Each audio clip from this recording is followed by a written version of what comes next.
नमस्कार, यो AB news खबरको संकेत हो। तपाई अहिले एबी न्यूज @7 मा हुनुहुन्छ। म नयन सापकोटा। म प्रभा थापा। प्रारम्भमा मूल खबर। प्रदेश र स्थानीय सरकार प्रति प्रधानमन्त्री ओली रुष्ट। पुँजीगत खर्चको क्षमता बढाउन सुझाव। केन्द्र सरकार चाहिँ आफूलाई नठान्न चेतावनी। बागमती र प्रदेश एक सरकार तत्कालका लागि जोगियो। एमाले नेपाल समूहका सांसद अविश्वासको प्रस्ताव फिर्ता लिन सहमत। कोरोना संक्रमणको जोखिम बढेसँगै देशैभर कडाई। होली घरभित्रै मनाउन स्थानीय प्रशासनको आग्रह। कञ्चनपुरमा मेला, पर्व र महोत्सवमा निषेध। नेपालमा करिब 25% मानिसको मृत्यु क्षयरोगबाट हुने गरेको तथ्याङ्क। दक्ष जनशक्तिको अभावमा नियन्त्रण चुनौतीपूर्ण। हामी एड्रेस गर्ने हिसाबले चाहिँ हामी अगाडि बढेका छौँ। आयोजनाको पूर्व तयारी बिना ठेक्का नलगाउन सरकारलाई संसदीय समितिको निर्देशन। हनुमन्ते करिडोर समस्या तत्काल समाधान गर्न सुझाव। अमेरिकालाई हिंसा नभड्काउन चेतावनी दिए लगत्तै उत्तर कोरियाले गर्यो मिसाइल प्रक्षेपण। आफूले सामान्य रूपमा लिएको अमेरिकाको प्रतिक्रिया। र म्यानमारमा प्रदर्शनकारीमाथि सुरक्षाकर्मीको ज्यादती। माण्डली शहरमा सुरक्षाकर्मीको गोली लागि 7 वर्षीय बालिकाको मृत्यु।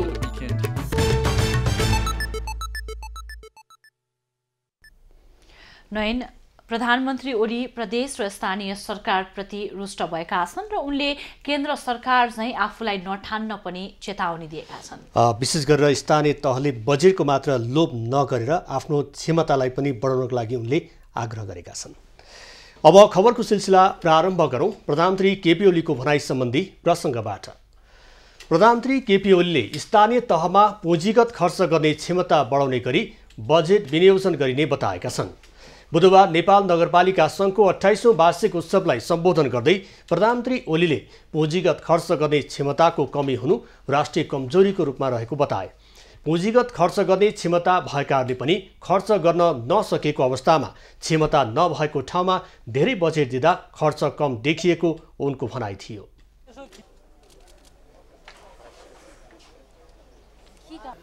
यो जहाँसुकै पनि पुँजीगत खर्च गर्ने क्षमताको कमी यो राष्ट्रिय कमजोरी हो हाम्रो।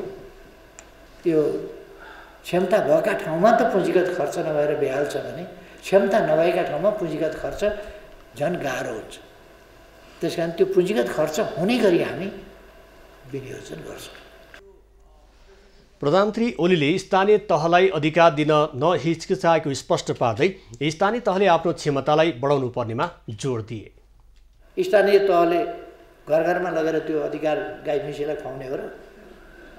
त्यो त त्यहाँ देशका विकासका लागि जनताका लागि खर्च गर्छ नि। त्यसकारण त्यो अधिकार दिन म यति भन्छु साथीहरूलाई, त्यो अधिकार दिन हिचकिचाउनु पर्ने कुनै कारण छैन। खालि के भने क्यापेसिटी बिल्डिङको स्थितिमा अलिकति हामीले तालमेल बनाउनुपर्छ, त्यो विकास गर्दै जानुपर्छ। प्रदेश सरकार स्थानीय तहले केन्द्र सरकारले जस्तै सबै कुरा गर्न खोज्न नहुने भन्दै प्रधानमन्त्री ओलीले प्रदेश सरकार स्थानीय तहलाई सरकार भनेपछि केन्द्र सरकार जस्तै हो भन्ने भ्रम नराख्न सुझाव दिए। स्थानीय तहहरूले सबै चिज गर्छु र सरकार भनेको फेरि केन्द्रीय सरकार जस्तै सम्पूर्ण कुरा गर्न खोज्छु भने त्यो हुँदैन। त्यो सम्भव पनि हुँदैन, सम्भव पनि छैन। त्यो प्रदेशले पनि भ्रम राख्नु हुँदैन सरकार भनेपछि उस्तै उस्तै हो भनेर।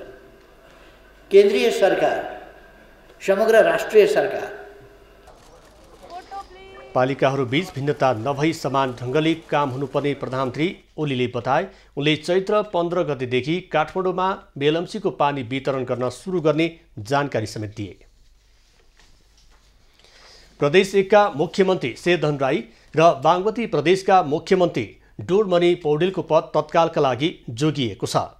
नेकपा एमालेको माधव कुमार नेपाल समूह अविश्वासको प्रस्ताव फिर्ता लिन सहमत भएपछि तत्कालका लागि राई र पौडेलको सङ्कट टरेको हो। 1 नम्बर प्रदेशको एमाले संसदीय दलको बुधबार बसेको बैठकपछि नेपाल समूहका प्रदेशसभा सदस्यहरू अविश्वास प्रस्ताव फिर्ता लिन सहमत भएका थिए। नेपाल समूहका प्रदेशसभा सदस्य जीवन घिमिरेले अविश्वासको प्रस्ताव फिर्ता लिने सहमति भएको जानकारी दिएका छन्। यद्यपि छोटो समयको अवधि राखेर बैठक बोलाइएकाले बैठकमा सहभागी भने हुन नसकेको उनले बताए। बुधबारका लागि बोलाइएको बैठकमा प्रदेश सदस्यहरूलाई मङ्गलबार मात्र जानकारी गराइएको थियो। घिमिरेले अविश्वास प्रस्ताव फिर्ताको जानकारी गराउन आफ्नो पक्षका 2 जना सांसद बैठकमा सहभागी भएको जानकारी पनि दिए। बैठकले 1 साताभित्र अविश्वास प्रस्ताव फिर्ता गर्न सांसदहरूलाई निर्देशन दिएको छ। बैठकमा मुख्यमन्त्री शेरधन राईले अविश्वास प्रस्तावमा गरिएको हस्ताक्षर फिर्ता नलिए विधानअनुसार कारबाही थालिने जानकारी गराएका थिए। प्रदेश 1 सभामा एमालेका 51 सांसद छन्। नेपालमा बुधबार थप 145 जनामा कोरोना संक्रमण पुष्टि भएको छ। यो सँगै नेपालमा कोरोना संक्रमितको संख्या 2,76,389 पुगेको छ। त्यस्तै थप 1 जनाको कोरोनाका कारण मृत्यु भएको छ भने हालसम्म नेपालमा 3020 जनाले ज्यान गुमाएका छन्।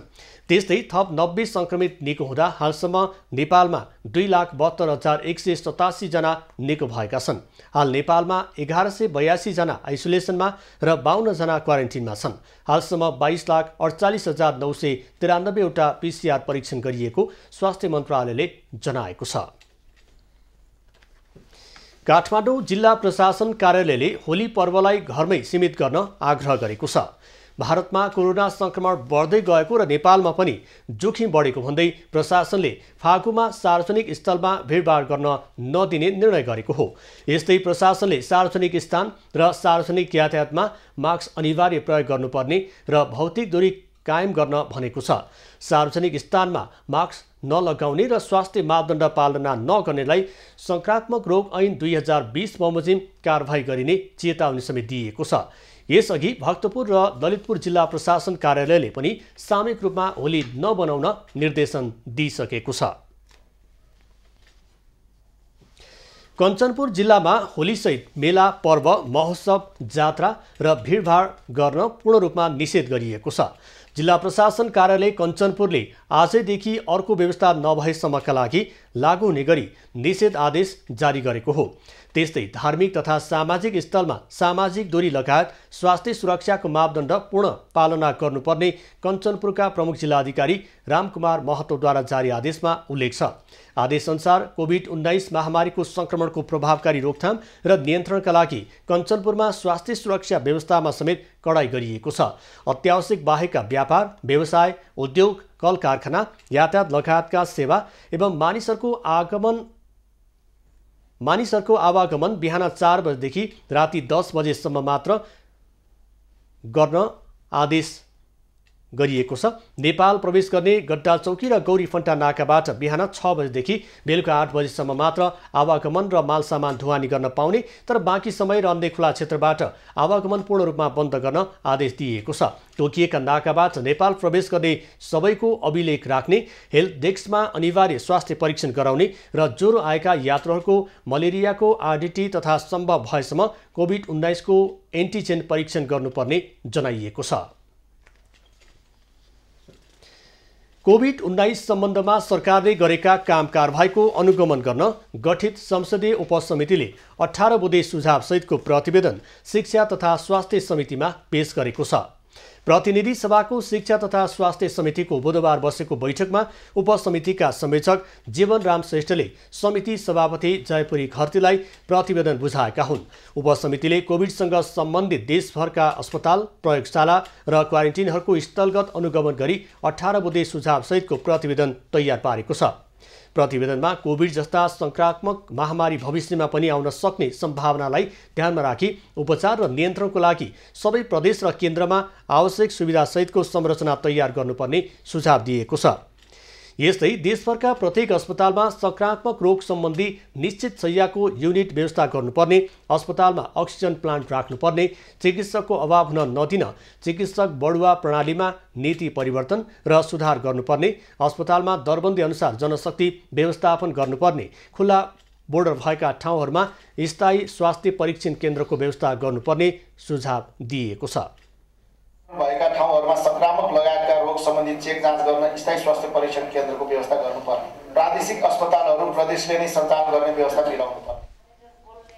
शिक्षा तथा स्वास्थ्य समितिले गत भदौ 9 गते कोभिड-19 को सम्बन्धमा सरकारले गरेका काम कारबाहीको अनुगमन गर्न सांसद जीवनराम श्रेष्ठको संयोजकत्वमा 7 सदस्यीय उपसमिति गठन गरेको थियो, जसमा सांसदहरू अञ्जना विसङ्खे, एकवाल मिया, तिलबहादुर महत छेत्री, नमिता कुमारी चौधरी, सन्त कुमार थारू र सरिता नेउपाने सदस्य रहेका थिए। प्रतिनिधि सभाको विकास तथा प्रविधि समितिले आयोजनाको पूर्व तयारी सम्पन्न गरेपछि मात्रै ठेक्का लगाउन निर्देशन दिएको छ। समितिको बुधबार बसेको बैठकमा हनुमन्ते करिडोरको हालसम्मको कार्य प्रगतिको सम्बन्धमा छलफल गरेपछि समितिले विगतका निर्देशनलाई कडाइका साथ कार्यान्वयन गर्न शहरी विकास मन्त्रालयलाई निर्देशन दिएको छ। समितिका निर्णयहरू सुनाउँदै सभापति कल्याणी कुमारी खड्काले आयोजना पूर्व तयारीका काम सम्पन्न नगरी ठेक्का नलगाउन समितिले यसअघि नै मन्त्रालयहरूलाई निर्देशन दिइसकेको समेत बताएकी छन्। र सम्बन्धित निकायलाई निर्देशन दिएको विषयमा पुनः स्मरण गराउँदै आगामी दिनमा सोही अनुसार प्रक्रिया पूरा गरी आयोजनाको काम अगाडि बढाउन र कडाइका साथ समितिको निर्देशनलाई कार्यान्वयन गरी काम अगाडि बढाउन समिति नेपाल सरकार शहरी विकास मन्त्रालयले निर्देशन गर्दछ। हनुमन्ते करिडोरको निर्माण कार्यमा उल्लेख्य प्रगति भएको देखिए पनि मध्यपुर थिमी र सूर्यविनायक नगरपालिका भित्रका केही स्थानमा देखिएका समस्यालाई तत्काल समाधान गर्न सम्बन्धित सबैलाई समितिले सुझाव समेत दिएको छ। करिडोर निर्माणका क्रममा नागरिकको जग्गा समेत पर्ने भएकाले सम्पत्तिको हक संरक्षण गरी जग्गा एकीकरण योजना मार्फत सुनिश्चित गर्ने र अन्य समस्या समाधानका लागि समितिले समेत पहल गर्ने निर्णय बैठकले गरेको छ। सत्तारूढ नेकपा एमालेको केन्द्रीय कार्यालय आउँदो वैशाख 1 गतेबाट थापाथलीमा सर्ने भएको छ। एमाले एक नेताका अनुसार थापाथली हाइट स्थित उमङ्ग मार्गमा रहेको सञ्जय अग्रवालको घरमा सर्न 5 वर्षका लागि सम्झौता समेत भइसकेको छ। 4.25 रोपनी क्षेत्रफलमा फैलिएको स्थानमा कार्यालय भवनसहित पार्किङ स्थल समेत रहेको छ। पार्टी अध्यक्ष केपी ओलीले आज नयाँ कार्यालय भवनको निरीक्षण समेत गरेका थिए। एमालेको कार्यालय 2072 साल साउन 23 गतेदेखि दुम्बाराही स्थित पासाङ लामो स्मृति प्रतिष्ठानमा रहँदै आएको छ। दोस्रो चरणको चक्रपथ विस्तारको कारणले दुम्बाराहीमा आउन जान असहज हुने भएकाले पार्टीको केन्द्रीय कार्यालय सार्न लागिएको ती नेताले जानकारी दिए। 2072 सालको भूकम्पमा बल्खु स्थित पार्टीको भवन भत्किएपछि दुम्बाराहीमा पार्टी कार्यालय सारिएको थियो। गत शनिबार प्रधानमन्त्री निवास बालुवाटारमा भएको केन्द्रीय कमिटिको बैठकले आगामी वैशाख 9 गते पुरानो कार्यालय भवन रहेको बल्खुमै नयाँ भवन शिलान्यास गर्ने निर्णय गरेको छ। पथलैया वीरगञ्ज व्यापारिक मार्ग अन्तर्गत जितपुरको सडक निर्माणमा ढिलाइ भएको गुनासो स्थानीयले गरेका छन्। सडक निर्माणका कारण व्यवसायीलाई समस्या परे पनि सरकारवालाले चासो नदिएको जितपुरका बासिन्दाको गुनासो छ।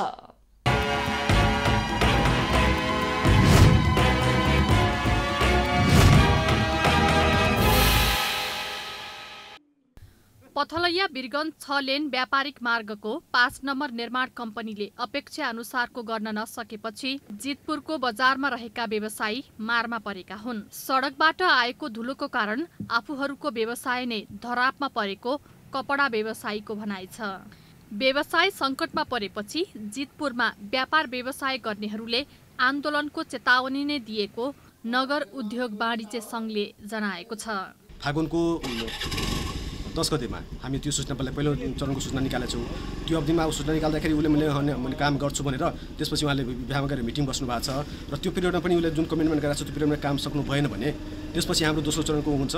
सिमरादेखि जितपुरको आर्मी क्याम्पसम्मको निर्माणको जिम्मा पाएको 5 नम्बर ठेकेदार शर्मा युनाइटेड एन्ड बिल्डर्स जेबीले अपेक्षा अनुसार काम नगर्दा समस्या भएको सडक आयोजनाले जनाएको छ।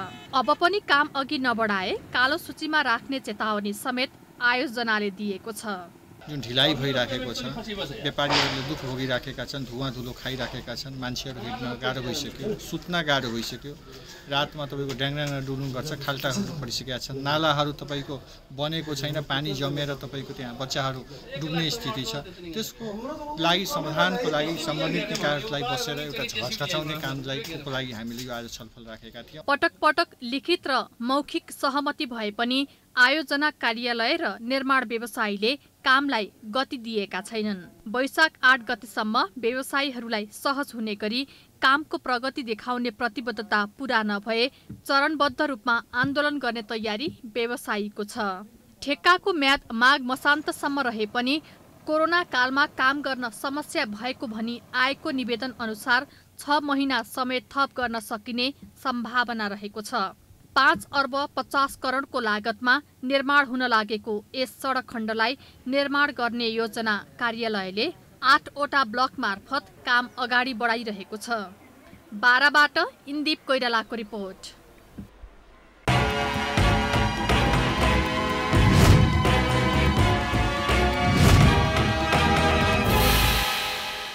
नयन, आज विश्व क्षयरोग दिवस र विभिन्न कार्यक्रम गरी नेपालमा पनि मनाइएको छ, तर एउटा तथ्याङ्कले के भनिरहेको छ भने करिब 25% मानिसको चाहिँ क्षयरोगबाट मृत्यु हुने गरेको उल्लेख गरिएको छ।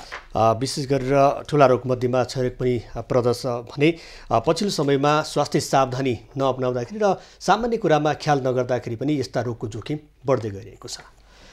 अबको क्रममा क्षयरोगको प्रसङ्ग। आज मार्च 24 अर्थात् विश्व क्षयरोग दिवस नेपालमा पनि विविध चेतनामूलक कार्यक्रम गरी मनाइएको छ। नेपालमा कुल जनसङ्ख्या मध्ये करिब 25% मृत्यु क्षयरोगबाट हुने गरेको तथ्याङ्क छ। क्षयरोग एक सर्वारोग हो। साधारण तथा बोलीचालीको भाषामा टिबी अर्थात् ट्युबरक्युलोसिस भनेर बुझ्ने गरिन्छ। विश्वका हरेक मुलुकमा क्षयरोग देखिने गरे पनि विशेष गरी अल्प विकसित देशहरूमा यो रोगका रोगीहरू धेरै देखिने गरेको छ। क्षयरोग शरीरका विभिन्न अङ्गमा लाग्ने गर्दछ। माइकोब्याक्टेरियम ट्युबरक्युलोसिस नामक सूक्ष्म कीटाणुबाट हुने यो रोग 75% फोक्सोमा र बाँकी 25% आमाशय, मृगौला, मस्तिष्क, पाठेघर, आँखा लगायत अङ्गमा समेत हुने गर्दछ। अधिकांश फोक्सोलाई नै यसको सङ्क्रमण हुन्छ र त्यसबाहेक पनि अन्य अङ्ग प्रत्यङ्गमा पनि यसले चाहिँ सङ्क्रमण गरेर तपाईँको चाहिँ आँखाको पनि क्षयरोग हुनसक्छ, तपाईँको छालाको पनि क्षयरोग हुनसक्छ, तपाईँको चाहिँ डिम्बाशयको पनि क्षयरोग हुनसक्छ, फालोपिन ट्युबको पनि हुनसक्छ र विभिन्न खालका अङ्ग प्रत्यङ्गमा पनि यसले चाहिँ छोएको अवस्थाहरू छ। विश्व स्वास्थ्य संगठन WHO को तथ्याङ्क अनुसार सन् 2019 मा मात्र विश्वभर 1,40,000 व्यक्तिको मृत्यु क्षयरोगबाट भएको थियो। विश्वभर मृत्यु हुने प्रमुख 10 कारणहरू मध्ये क्षयरोग एक हो। नेपालमा क्षयरोगका रोगीको अवस्था हेर्ने हो भने वर्षेनी करिब 69,000 क्षयरोगका नयाँ बिरामी थपिने गरेका छन्। यसैगरी हाल नयाँ तथा पुराना क्षयरोगका बिरामीको संख्या 1,17,000 रहेको छ। अझै उपचारको दायरामा नआएका करिब 41,000 नयाँ क्षयरोगका बिरामी पत्ता लगाई उपचारको दायरामा ल्याउनु पर्ने राष्ट्रिय क्षयरोग केन्द्रको भनाइ छ। तर जनशक्ति अभावका कारण केन्द्रको लक्ष्य अनुसार क्षयरोग नियन्त्रणमा चुनौती थपिएको क्षयरोग केन्द्रको दाबी छ। प्रत्यक्ष काम गर्ने प्राविधिकको जनशक्ति अलिकति हामीलाई समस्या छ। त्यसलाई चाहिँ अब स्वास्थ्य तथा जनसङ्ख्या मन्त्रालयले चाहिँ अहिले परिवर्तित परिवेशमा चाहिँ प्रदेश सरकारसँग र स्थानीय सरकारसँग पनि समन्वय गरिकन चाहिँ हामीले यसको चाहिँ जनशक्तिलाई व्यवस्थापन गर्नको लागि चाहिँ अब आउने रणनीतिक योजनामा र अब हुने चाहिँ हाम्रो जनशक्तिको चाहिँ सर्वेक्षणमा पनि यसलाई चाहिँ हामीले एड्रेस गर्ने हिसाबले चाहिँ हामी अगाडि बढेका छौँ। विशेष गरी क्षयरोग फोक्सोमा हुने भएकाले क्षयरोग लागेमा छाती दुख्ने, 3 देखि 4 हप्ता लगातार खोकी लाग्ने, रातमा ज्वरो आउने लगायतका लक्षण देखा पर्दछ। नेपालमा विगत 2 वर्षको तुलनामा क्षयरोगका बिरामीको संख्या बढेको देखिन्छ। नेपाल सरकारले क्षयरोगको औषधि उपचार निशुल्क गरे पनि सर्वसाधारणमा क्षयरोगको बारेमा जानकारी नहुनु, नियमित औषधि सेवन नगर्नु लगायतका कारण क्षयरोग नियन्त्रणमा आउन सकेको छैन। साथै क्षयरोग नियन्त्रणका लागि काम गर्दै आएको राष्ट्रिय क्षयरोग नियन्त्रण केन्द्रमा जनशक्ति अभावका कारण पनि क्षयरोग नियन्त्रणमा कठिनाई देखिएको छ। एभेन्यूज खबरका लागि क्यामेरामा राजेश रजकको साथमा त्रिगुडा भट्टराई बस्नेत, काठमाडौँ। सामुदायिक विद्यालयको शैक्षिक स्तर दिनानुदिन खस्किँदो छ। अझ राजधानीका टोलटोलमा निजी विद्यालय सञ्चालन हुन थालेपछि सामुदायिक विद्यालयमा विद्यार्थीको संख्या पनि घट्दो छ। शिक्षाविदहरूले सामुदायिक विद्यालयको शैक्षिक स्तर उकास्न विद्यालयहरूलाई गाभ्नुपर्नेमा जोड दिएका छन्। अहिले देशभर सामुदायिक विद्यालयको संख्या 31,000 को हाराहारीमा छ। तीमध्ये कतिपय विद्यालयका विद्यार्थीको संख्या न्यून छ भने कतिपयमा विषयगत शिक्षकको अभावका कारण अध्यापन प्रभावित भएको छ। राजधानीकै कुरा गर्ने हो भने यहाँका अधिकांश सामुदायिक विद्यालयमा विद्यार्थीको संख्या न्यून रहेको छ। अर्कातिर विद्यालय तहको शिक्षालाई 1 देखि 8 सम्म आधारभूत तह र 8 देखि 12 सम्मलाई माध्यमिक तहमा छुट्याइएको भए पनि अधिकांश विद्यालय पुरानै शैलीमा चलिरहेका छन्। अधिकांश विद्यालयले सरकारले तोकेको मापदण्ड समेत पूरा गरेका छैनन्। शिक्षाविदहरूले विद्यालयहरूमा शैक्षिक एकरूपता र गुणस्तर वृद्धिका लागि मर्जर अर्थात् विद्यालयलाई गाभ्नु पर्ने अवधारणा अघि सार्दै आएका छन्। अनावश्यक खर्च घटाउनुका साथै विद्यार्थीको सिकाइलाई समेत प्रभावकारी बनाउन विद्यालयको संख्या भन्दा पनि गुणस्तरमा ध्यान दिनुपर्ने शिक्षाविदहरूको भनाइ छ। म मर्ज गर्नुपर्छ भन्ने वकालतै गर्ने मान्छे हो, किनभने त्यो मर्ज गर्नुपर्ने जरुरी किन भयो भनेर भन्दाखेरि जनसङ्ख्या घट्दै गयो। विद्यार्थीहरू चाहिँ नि निजीमा पढ्दै गए। निजीमा पढ्दै जानु भनेको भने सरकारी स्कुलमा विद्यार्थी घट्नु हो, त्यो मानेमा पनि शिक्षाविदहरूले विद्यालय गाभ्ने अवधारणा अघि बढाइरहँदा स्थानीय तहहरू भने यसको लागि तयार नभएको देखिन्छ। विद्यालय मर्ज गर्दा सामुदायिक विद्यालय झन विस्थापित हुनुका साथै विद्यालयको इतिहास समेत मेटिने उनीहरूको भनाइ छ। उनीहरूले भूकम्पका कारण विद्यालय भवन क्षतिग्रस्त हुँदा केही विद्यालयलाई स्थानान्तरण गरिएको भए पनि मर्जरमा अहिले नै जान नहुने र आफूहरूको यस्तो नीति समेत नभएको बताउँछन्।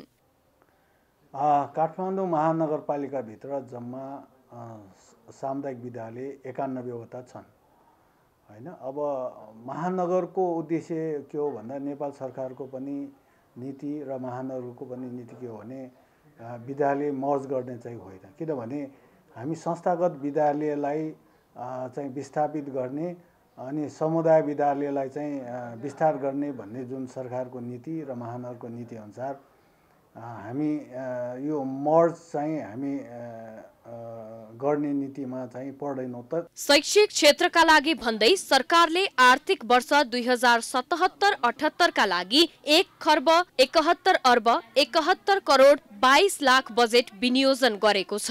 यस्तो अवस्थामा मर्जरको अवधारणा अवलम्बन गर्ने हो भने सरकारको आधा रकम जोगिने शिक्षाविदहरूको तर्क छ। क्यामेरामा विनय तामाङका साथ सृजना मिश्रको रिपोर्ट। कानुन न्याय तथा संसदीय मामिला मन्त्री लीलानाथ श्रेष्ठले जातीय छुवाछुत तथा भेदभावलाई अन्त्य गर्न चेतनामूलक अभियान चलाउनु पर्ने बताएका छन्। प्रतिनिधि सभाको कानुन न्याय तथा मानव अधिकार समितिको बुधबारको बैठकमा मन्त्री श्रेष्ठले जातीय छुवाछुत तथा भेदभाव अन्त्यका लागि कानुन भए पनि व्यवहारमा लागू नभएकाले जनचेतनामूलक अभियान सञ्चालन गर्नुपर्ने बताए। कानुनबारे जनतालाई थाहा नभएको भन्दै उनले तिनै तहको सरकारले कानुनबारे नागरिकलाई जानकारी गराउनुपर्ने धारणा व्यक्त गरे।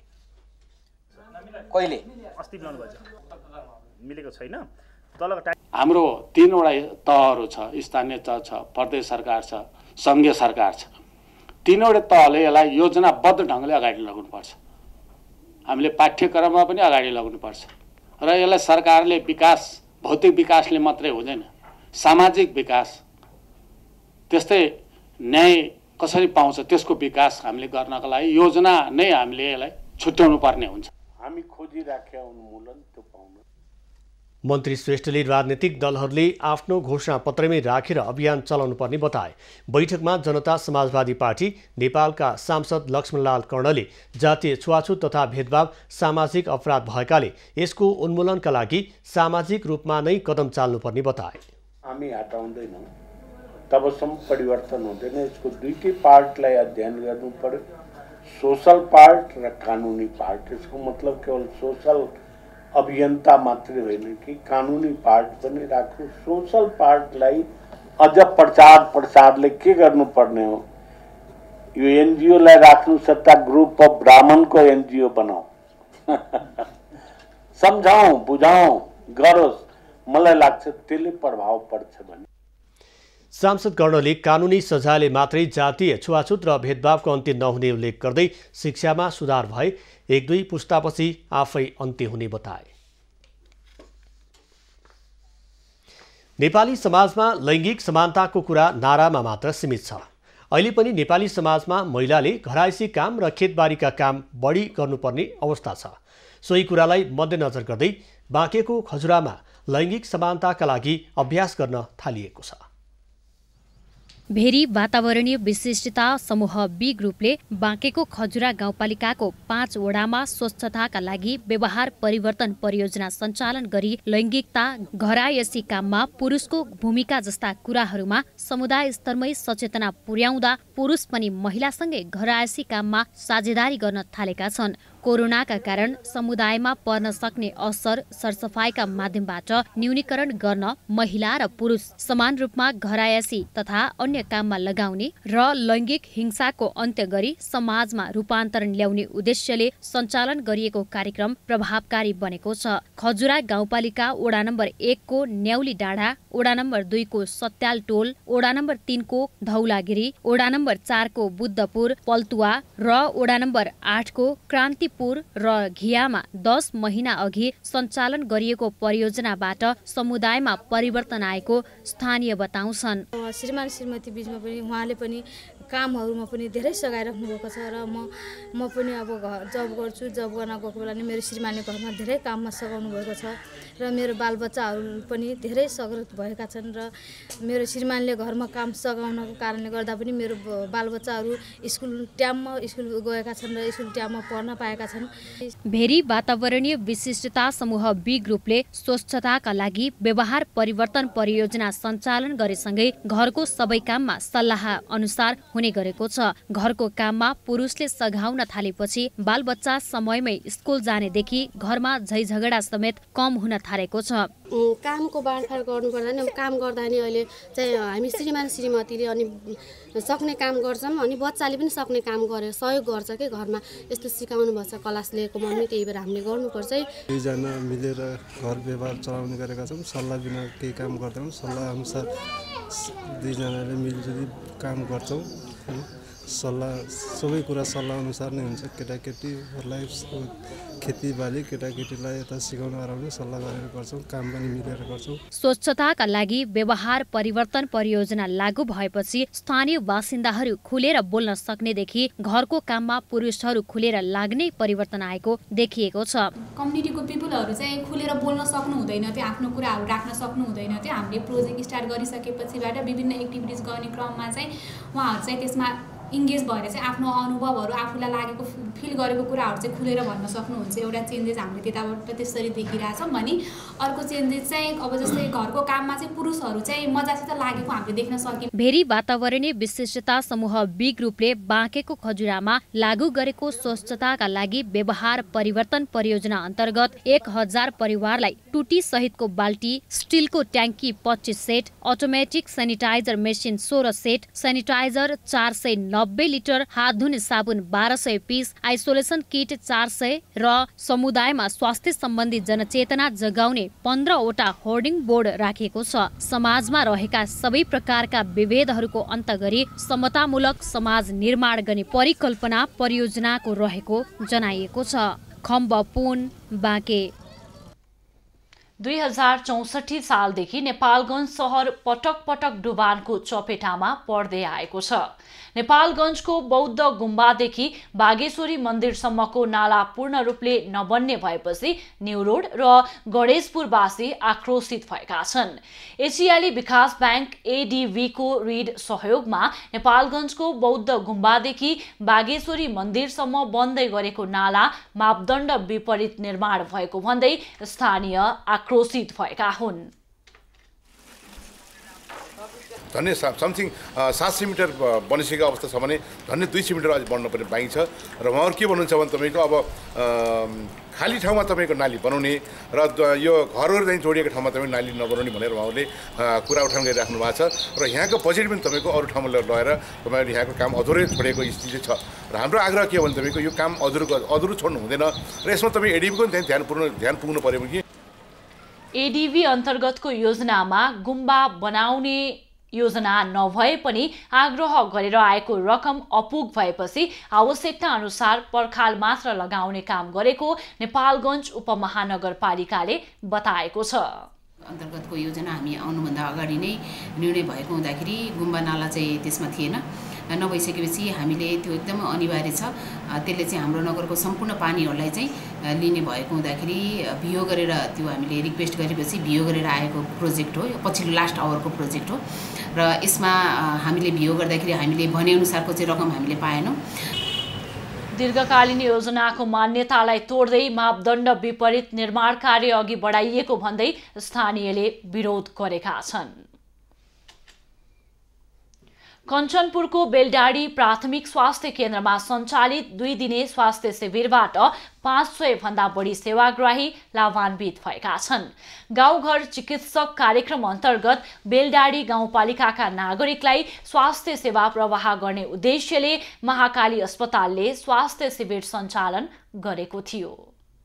सुदूरपश्चिम प्रदेश सरकारको गाउँघर चिकित्सक कार्यक्रम अन्तर्गत कञ्चनपुरको बेलडाडी गाउँपालिका स्थित बेलडाडी प्राथमिक स्वास्थ्य केन्द्रमा सञ्चालित 2 दिवसीय स्वास्थ्य शिविरबाट 500 जना भन्दा बढीले स्वास्थ्य सेवा लिएका छन्। बेलडाडी गाउँपालिका संघको समन्वयमा महाकाली अस्पतालले बेलडाडी प्राथमिक स्वास्थ्य केन्द्रमा सोमबार र मंगलबार स्वास्थ्य शिविर सञ्चालन गरेको थियो। जिल्लाको विकट ग्रामीण क्षेत्रमा स्वास्थ्य शिविर सञ्चालन गरेकोमा अस्पताल र स्वास्थ्य कर्मीलाई गाउँपालिकाले धन्यवाद दिएको छ। आफ्नो तन मन र धनका साथ उहाँहरू अगाडि बढ्नुहुनेछ र यो ठाउँका जनसमुदायलाई सुधारको पक्षमा गर्नुहुनेछ भन्ने बनाएका छ।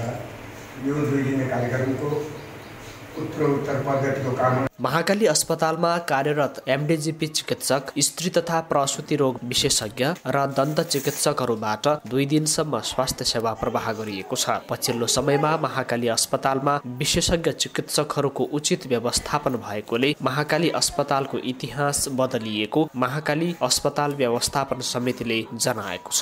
जटिल स्वास्थ्य समस्याहरू समेत लुकाएर बस्नुपर्ने वा महँगो खर्चमा अन्यत्र उपचारका लागि जानुपर्ने बाध्यतालाई केही हदसम्म भए पनि स्वास्थ्य शिविरले समाधान गरेको सेवाग्राहीहरूको भनाइ छ। ठिक होला, यो दबाई खानुहोस्, एक तपाईलाई ठिक होला, आराम होला भन्ने। पहिला बाहिर जानु पर्थ्यो, अहिले हामी गाउँ ठाउँमा आउनु भयो भन्दाखेरि हामीलाई ठिक लाग्यो, खुसी लागेको छ। डाक्टरले अब यो राम्रो होला भने यो दबाई दियो, अब नभएको किन भयो।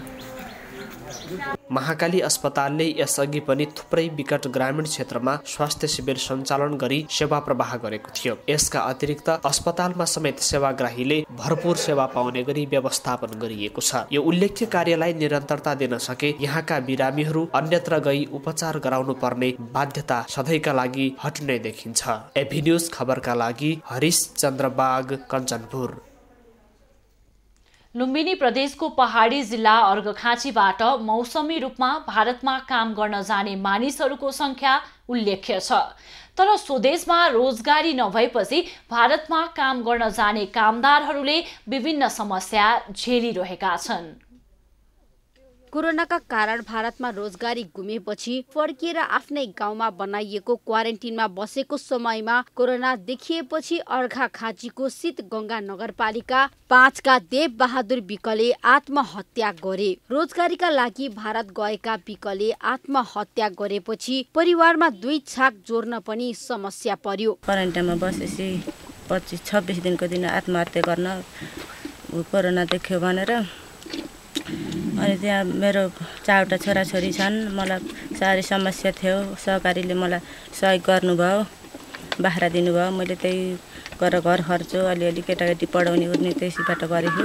त्यस्तै भारतमा रोजगारी गर्दै आएका नारायण न्यौपानेको ब्लड क्यान्सरबाट मृत्यु भएपछि उनको परिवारमा पनि बिचली छ। जनचेतना सरकार मञ्चले सहकारी मार्फत सहयोग गर्नुभएको थियो।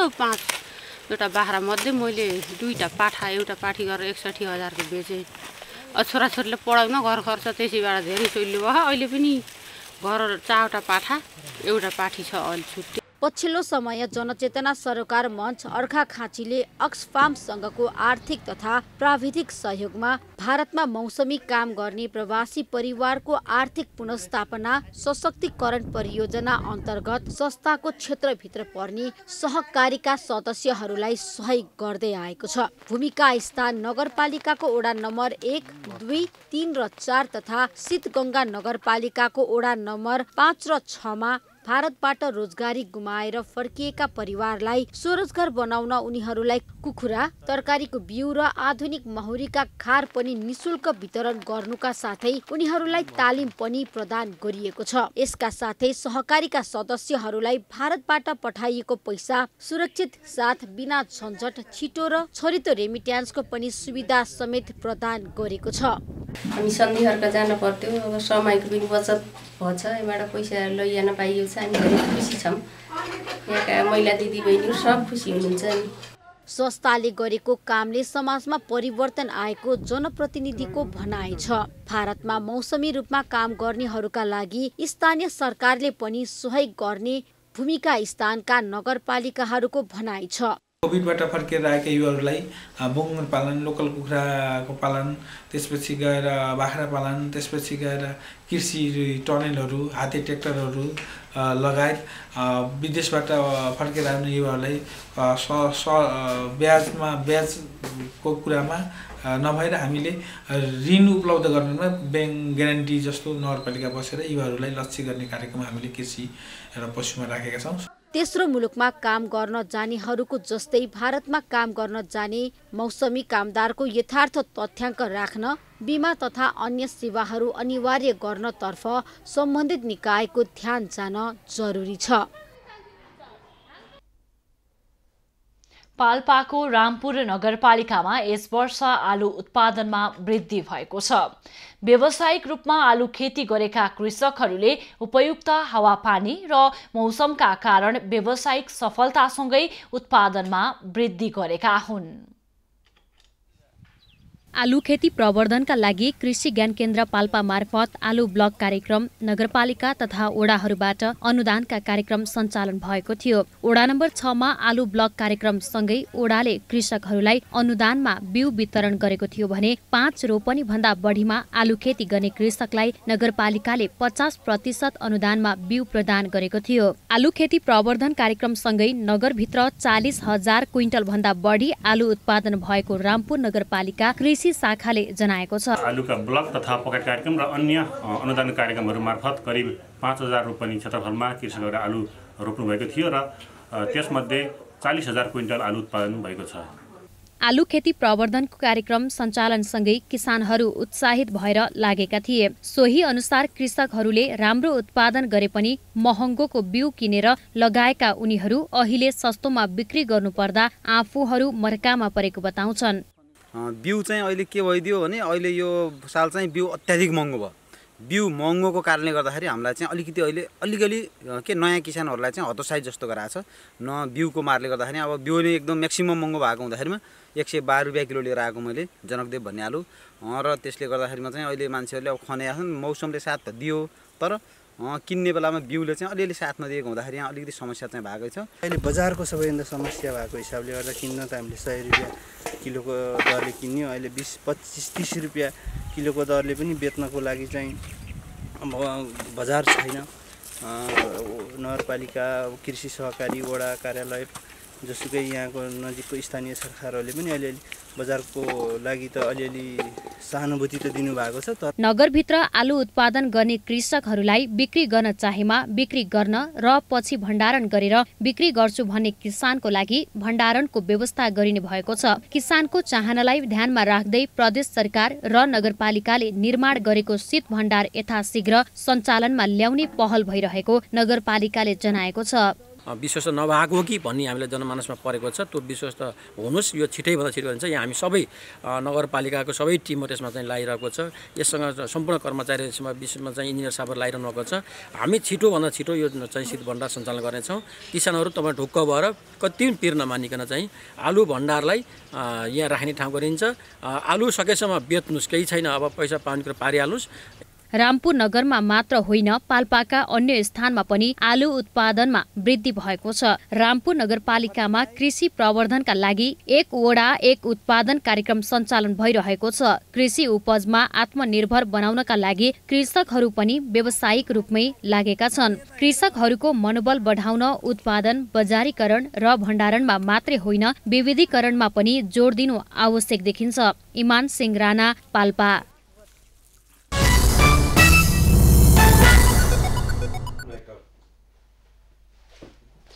व्यवस्थित खेल मैदानको अभाव बेहोरिरहेको हेटौडामा मैदान निर्माणको कामले गति लिएको छ।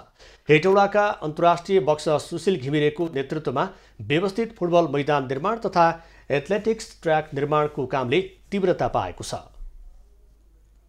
नेपालको प्रतिनिधित्व गर्दै अन्तर्राष्ट्रिय बक्सिङ प्रतियोगितामा उपाधि समेत जितेका सुशील घिमिरे वैदेशिक रोजगारीबाट फर्किएसँगै खेलकुदको पूर्वाधार निर्माणमा लागेका छन्। झण्डै 1 वर्ष अवधिमा हेटौडा 5 पिप्लेमा इन्डोर खेलका लागि बहुआयामिक हल निर्माण गरेका घिमिरे अहिले फुटबल मैदान निर्माणमा जोसिएका छन्। हेटौडा 5 क्याम्प डाँडा स्थित मत्स्य विकास केन्द्रको स्वामित्वमा रहेको जमिनमा उनी प्याराफिट सहितको खेल मैदान निर्माणमा लागेका छन्। हेटौडा उपमहानगरपालिका वडा नम्बर 5 बाट चाहिँ यो हाम्रो अहिले यो 400 मिटर रनिङ ट्र्याक र भित्री ग्राउन्डहरू मर्मत गर्नको लागि भनेर 11 लाख रुपियाँ प्राप्त भएको छ। अनि यो करिब यो रनिङ ट्र्याकमा त लगभग 1 करोड यसको लागत हो भनौँ न, लागत इस्टिमेट हो। मैदान निर्माणका लागि आवश्यक धेरै सामग्री सहयोगबाट प्राप्त भइरहेको छ। यस्तै ओडाले छुट्याएको बजेटबाट निर्माणमा लागेका मजदुरका लागि पारिश्रमिकको व्यवस्था गरिएको छ। सबैजनाले सहयोग गरिरहनु भएको छ। अब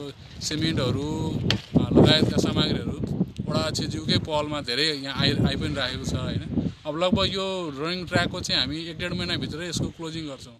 हरेक वर्ष हुने फुटबल सहित अन्य प्रतियोगितामा दर्शकको चापका कारण खेल हेर्न समेत नपाउने अवस्थामा थालिएको यो अभियानलाई सहयोग पुर्याउन स्थानीय तहले समेत आग्रह गरेको छ। यो कामको लागि चाहिँ हामीसँग नभएको अवस्थामा चाहिँ उहाँहरूलाई लाउन सहयोग गर्नु पर्यो भने चाहिँ उहाँले हृदय खोलेर चाहिँ हाम्रा वडावासीले चाहिँ सहयोग गर्नुभएको छ। विभिन्न चाहिँ राजनीतिक दलका चाहिँ साथीहरू पनि आउनु भएको छ, उहाँहरूले पनि सहयोग गरिरहनु भएको अवस्था छ र मलाई लाग्छ यो पाटोमा चाहिँ अब त्यति गाह्रो छैन। स्थानीय व्यवसायी तथा सरकारी निकायले मैदान निर्माणमा गर्दै आएको सहयोगबाट उत्साहित बनेको व्यवस्थित मैदान निर्माण टोलीले पिप्ले खेल मैदानमा प्याराफिट निर्माणको सपना देखेको छ। मैदानलाई व्यवस्थित बनाएसँगै दक्षिण भागमा 10,000 मानिस बस्न सक्ने क्षमताको प्याराफिट निर्माणको कामले गति लिने भएको छ। राजन दाहाल, मकवानपुर। अब पालो एबी न्यूज एट मौसमको। एबी न्यूज एट मौसमको साथमा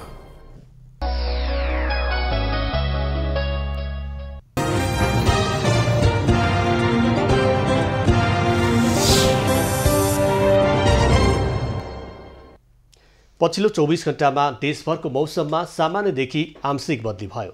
राति पहाडी भूभागहरूमा आंशिकदेखि सामान्य बदली रही 1-2 स्थानमा मेघगर्जन र चट्याङसहित हल्का वर्षाको सम्भावना रहेको जल तथा मौसम पूर्वानुमान महाशाखाले जनाएको छ। काठमाडौँ उपत्यकाको आजको अधिकतम तापक्रम 28 डिग्री सेल्सियस र न्यूनतम तापक्रम 13 डिग्री सेल्सियस मापन गरियो। आज देशभरको मौसम कस्तो रह्यो त? हेरौँ देशका विभिन्न स्थानको मौसमी अवस्था।